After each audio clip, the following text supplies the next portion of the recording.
নমস্কার বন্ধুরা, নবদিগন্ত চ্যানেলের পক্ষ থেকে আপনাদের সকলকে জানাই স্বাগতম। তো বন্ধুরা, এখন আমি আপনাদের সাথে আবারও একটি ভীষণ গুরুত্বপূর্ণ আপডেট শেয়ার করতে চলেছি। তো এখন আমি আপনাদেরকে যে আপডেটটি শেয়ার করতে চলেছি সেটি হচ্ছে প্রাথমিকের যে মৈত্র কমিটির রিপোর্ট, বিচারপতি গঙ্গোপাধ্যায় তার এজলাসে বেশ কয়েকবার শুনানি করেছিলেন এবং মৈত্র কমিটির রিপোর্ট 2024 যে রিক্রুটমেন্ট প্রসেস শুরু হতে চলেছে সেখানে কতটা প্রভাব বিস্তার করতে চলেছে এবং এই 2024 রিক্রুটমেন্ট প্রসেসে মৈত্র কমিটির রিপোর্ট অনুযায়ী একাডেমিক স্কোর চেঞ্জ হচ্ছে কিনা এই নিয়ে এখন আমি বিস্তারিত আপডেট আপনাদের সাথে শেয়ার করতে চলেছি।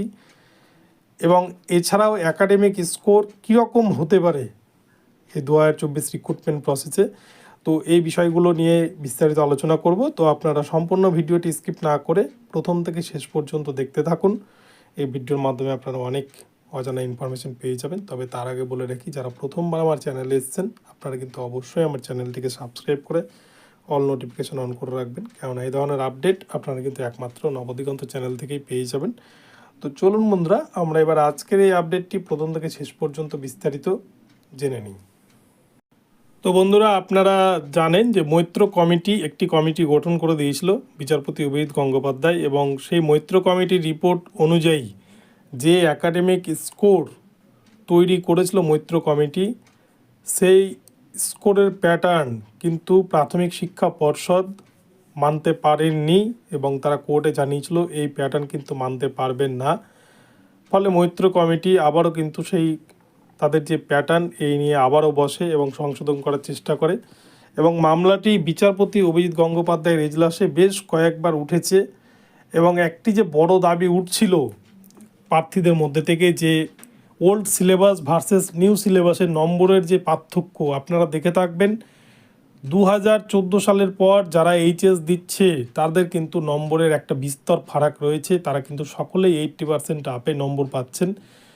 কিন্তু দেখা যায় যদি 2014 সালের আগে যারা পরীক্ষা দিয়েছিলেন তাদের যে নম্বরের প্যাটার্ন, তাদের কিন্তু সকলেরই 60% বা 70%-এর থেকে কম নম্বর তারা পাস করেছেন। তো এই যে একটি বিষয়, বর্তমানে কিন্তু প্রচুর পরিমাণ নম্বর উঠছে এইচএসে, এই দাবি নিয়ে যারা ওল্ড সিলেবাসের পরীক্ষা দিয়েছিলেন, বিশেষ করে যারা 2006 থেকে 2013 এই সালের ক্যান্ডিডেট রয়েছেন, তাদের একটা বড় অভিযোগ ছিল যে এখনকার ক্যান্ডিডেটরা প্রচুর পরিমাণ নম্বর পাচ্ছে এইচএসে এবং মাধ্যমিকে, সেই জন্য তারা একাডেমিক স্কোরে পিছিয়ে পড়ছেন এবং চাকরি পাওয়ার ক্ষেত্রে সমস্যায় পড়তে হচ্ছে ওল্ড সিলেবাসের ক্যান্ডিডেটদের। এবং এই বিষয়টাকে মান্যতা দিয়ে বিচারপতি অভিজিৎ গঙ্গোপাধ্যায় একটি কমিটি তৈরি করেছিলেন, এবং সেই যে মৈত্র কমিটির রিপোর্ট, সেই রিপোর্ট অনুযায়ী কিন্তু একটা 3টি প্যাটার্নে ভাগ করা হয়েছিল এইচএসের পরীক্ষার পদ্ধতিকে 5 বছর অন্তর অন্তর, কিন্তু সেই প্যাটার্নটিকে প্রাথমিক শিক্ষা পর্ষদ মানতে পারেননি। ফলে আবারও কিন্তু ওটাকে সংশোধন করার জন্য বলা হয়, কিন্তু বিষয়টা সেখানেই রয়ে গেছে। এবং মামলাগুলো বিচারপতি অভিজিৎ গঙ্গোপাধ্যায় দেখছিলেন, এবং এই যে মৈত্র কমিটির রিপোর্টের বিষয়টা, এটা কিন্তু নতুন যে রিক্রুটমেন্ট প্রসেস 2024 যে রিক্রুটমেন্ট প্রসেস, সেই রিক্রুটমেন্ট প্রসেসে কিন্তু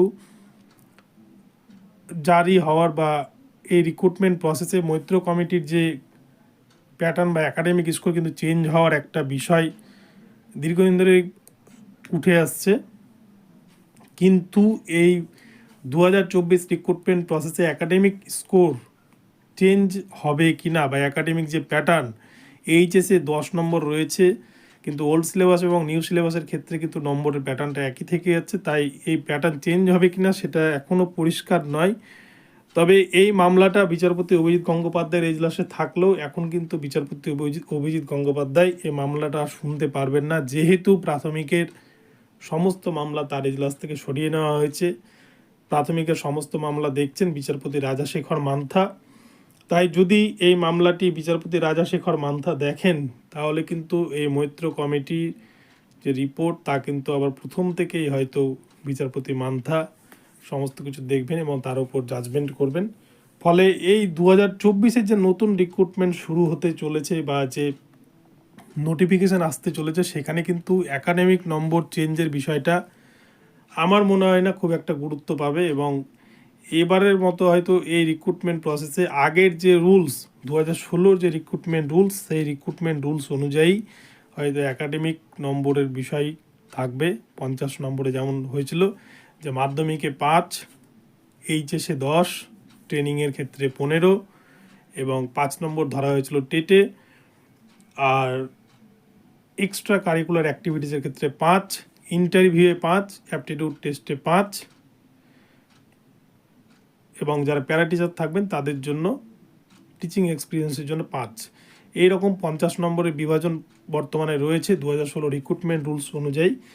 কিন্তু এখানেই সামান্য একটু পরিবর্তন করার জন্য দাবি জানিয়েছিল পরীক্ষার্থীরা। তারা বলেছিল টেটের স্কোরকে 5-এর বদলে যেন 10 করা হয়, কেননা অন্যান্য রাজ্যেও কিন্তু টেটের স্কোরের ওপর জোর দেওয়া হয়, কিন্তু আমাদের রাজ্যের ক্ষেত্রেই শুধু টেটের নম্বরটাকে কমিয়ে রাখা হয়েছে।